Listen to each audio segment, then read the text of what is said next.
Welcome back to my channel Madhuri's cooking recipe. হাঁসের মাংসের বিভিন্ন পদ খুবই মজাদার হয়ে থাকে। তো আজকে আপনাদেরকে দেখাবো হাঁসের মাংসের ভুনা। তো বুঝতেই পারছেন যে আজকে হাঁসের মাংসের ভুনা দেখাবো। তবে ভালোভাবে যদি হাঁসের মাংস রান্না করতে না পারেন তাহলে কিন্তু খেতে অতটা মজা হয় না। হাঁসের মাংসের ভুনা খেতে সবাই কম বেশি পছন্দ করে। হাঁসের মাংসের স্বাস্থ্যের জন্য অনেক উপকারী।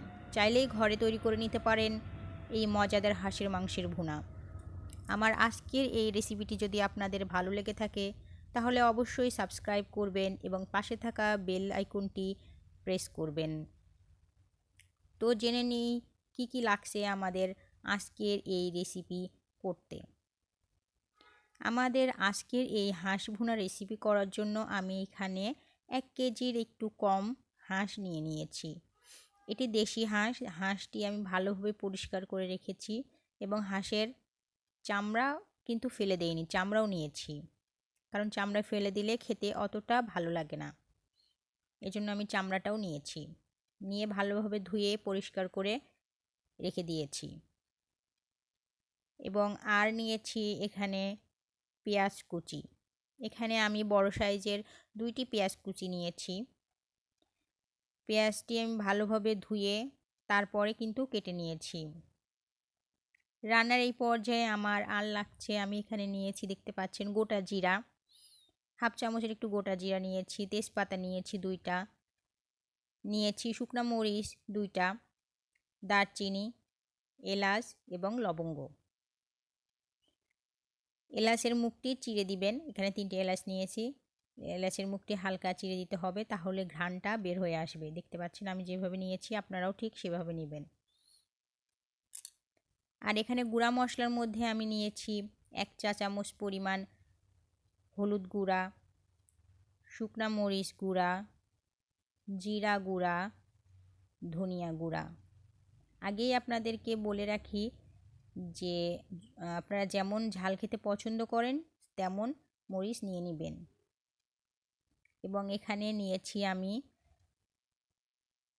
রসুন, এখানে নিয়েছি টমেটো, একটা টমেটো নিয়েছি আমি, টমেটোটি এভাবে কেটে রেখেছি। আমি এখানে 4 থেকে 5টি কাঁচামরিচ নিয়েছি এবং নিয়েছি 6-7 টুকরা আদা। আমি এখন এই রসুন, আদা, কাঁচামরিচ এবং টমেটোর একটি পেস্ট করে নিব। রান্নার শেষে কিন্তু আপনাদের একটা টিপস দিব, তো রান্নাটি পুরাটা দেখতে থাকুন। তো আমি ব্লেন্ডারে ব্লেন্ড করে নিয়েছি, ব্লেন্ড করে একটি পাত্রে রেখে দিয়েছি।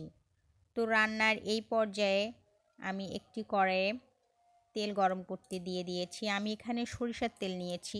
সরিষার তেলটা নিলে আপনাদের রান্নাটি খুব মজাদার হবে, খেতেও খুব ভালো লাগবে। এই জন্য আমি এখানে সরিষার তেল নিয়েছি। আপনারা চাইলে কিন্তু সাদা তেলও নিতে পারেন। তো এখানে তেজপাতা, শুকনা লঙ্কা, দারচিনি, এলাচ এবং লবঙ্গ যেটা নিয়েছিলাম সেটি আমি এখন তেলের মধ্যে দিয়ে দিলাম। তেলের মধ্যে দেওয়ার পরে যখন একটা সুন্দর ঘ্রাণ আসবে সেই পর্যন্ত অপেক্ষা করতে হবে। সুন্দর যখন ঘ্রাণ চলে আসবে তখন এটির মধ্যে আমি দিয়ে দিব পেঁয়াজ। পেঁয়াজ যে কুচি করে রেখেছিলাম সেটি দিয়ে দিব এবং নেড়ে চেড়ে দিব। নেড়ে ভালোভাবে হতে দিব।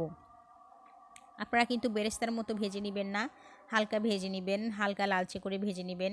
তো পেঁয়াজ ভাজা হয়ে গেলে আমি এখানে 2 চা চামচ পরিমাণে জিরা বাটা দিলাম। আমি এখানে বাটা মশলাও নিয়েছি, আবার গুঁড়া মশলাও নিয়েছি। আপনারা বাটা মশলাও নিতে চেষ্টা করবেন, বাটা মশলা নিলে খাবারের স্বাদ অনেক ভালো হয়। তো বাটা মশলা যদি আপনাদের না থাকে তাহলে কোনো সমস্যা নেই, আপনারা গুঁড়া মশলা দিয়েও এই রান্নাটি সম্পন্ন করতে পারবেন। তো আমি ভালোভাবে তেলের সাথে নেড়ে চেড়ে দিচ্ছি যেন মশলা থেকে আলাদা একটা গন্ধ না আসে, এজন্য। এই পর্যায়ে আমি দিয়ে দিব পেস্ট। আমি যে একটা পেস্ট করে রেখেছিলাম সেই পেস্টটি এখন দিয়ে দিব। দিয়ে আমি এখন ভালোভাবে আবার নেড়ে চেড়ে নিব এবং পেস্টটি হতে দিব যেন কাঁচা না থাকে। তেলের সাথে আমি ভালোভাবে মিশিয়ে নিব।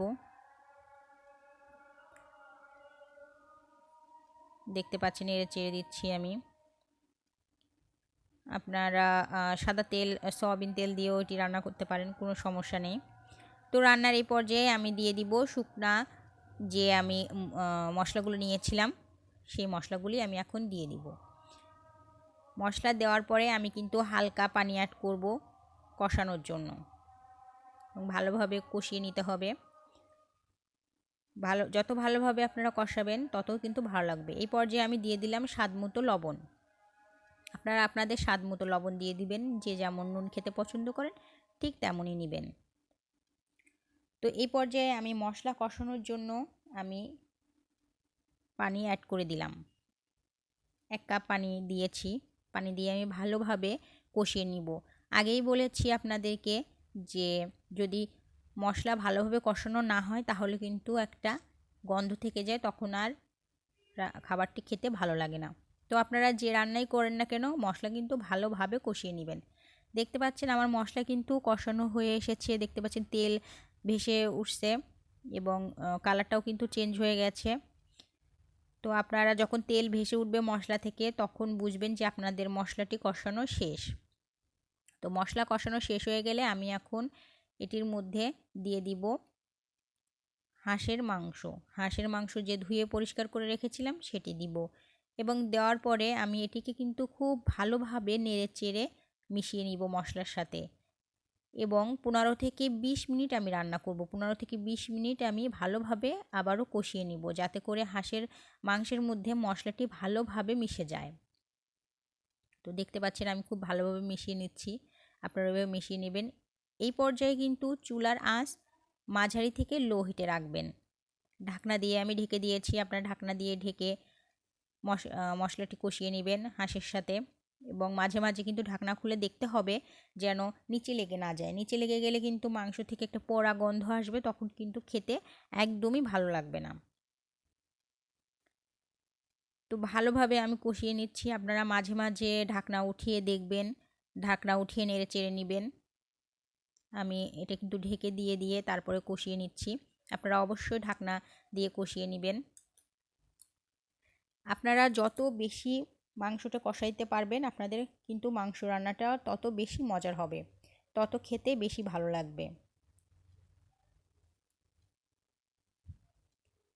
আপনাদেরকে বলেছিলাম আমি আপনাদেরকে একটা টিপস দিব। টিপসটি হচ্ছে আপনারা যখন সরিষার তেল দিয়ে কোনো রান্না করবেন তখন কিন্তু সরিষার তেলটা খুব ভালোভাবে গরম করে নেবেন, তা নাহলে সরিষার তেলের যে একটা গন্ধ সেই গন্ধটা থেকে যাবে। দেখতে পাচ্ছেন আমার কষানো কিন্তু প্রায় শেষের পর্যায়ে।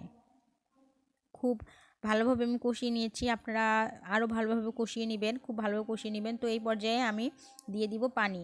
ও হ্যাঁ, এখানে কিন্তু আপনারা কাঁচা পানি ব্যবহার করবেন না, এখানে আপনারা পানিটা অবশ্যই গরম করে নিয়ে তারপরে মাংসের মধ্যে দিবেন। এই পর্যায়ে আমি আর 10 মিনিট রান্না করব। চুলার আঁচ বাড়িয়ে দিয়ে আমি 10 মিনিট রান্না করব। তো দেখতে পাচ্ছেন আমি কিন্তু চুলার আঁচ বাড়িয়ে দিয়ে রান্না করেছি, এবং আপনি আমার রান্নাটি দেখে আপনারা কিন্তু বন্ধুরা বুঝতে পারছেন যে রান্নাটি আমি চুলার আঁচ বাড়িয়ে দিয়েছি। এই পর্যায়ে আমি 1 চামচ পরিমাণ গরম মশলা গুঁড়া দিয়ে দিলাম। গরম মশলা গুঁড়া দেওয়ার পরে আমি আর মাত্র 10 মিনিট রান্না করব। তো 10 মিনিট রান্না করা হয়ে গেছে। তো 10 মিনিট পরে আমি ফিরে এসেছি, দেখতে পাচ্ছেন আমার রান্নার কালারটা কত সুন্দর চলে এসেছে, দেখতেও কিন্তু অনেক সুন্দর লাগছে। দেখতে বন্ধুরা আমার এই রান্নাটি যতটা না সুন্দর লাগছে খেতে কিন্তু তার থেকে অনেক বেশি মজা লাগছে। তো বন্ধুরা ব্যাস হয়ে গেল আমাদের পারফেক্ট স্বাদের হাঁস রান্না। এভাবে হাঁস রান্না করলে খেয়ে দেখতে পারেন, আর এইভাবে হাঁস রান্না করে খেলে কিন্তু সবাই প্রশংসা করবে। বিশেষ করে হাঁস পার্টির জন্য আপনারা এভাবে হাঁস রান্না করতে পারেন। অতিথি আপ্যায়নে আপনারা রান্নাটি করতে পারেন, করে স্বাদের চমক লাগিয়ে দিতে পারেন। রেসিপিটি ট্রাই করলে আমাকে অবশ্যই কমেন্টস বক্সে জানাবেন, এবং কোনো প্রশ্ন থাকলে আমাকে কিন্তু কমেন্টসে জানাবেন। আমি আপনাদের সব প্রশ্ন পড়ি এবং উত্তর দেওয়ার চেষ্টা করি।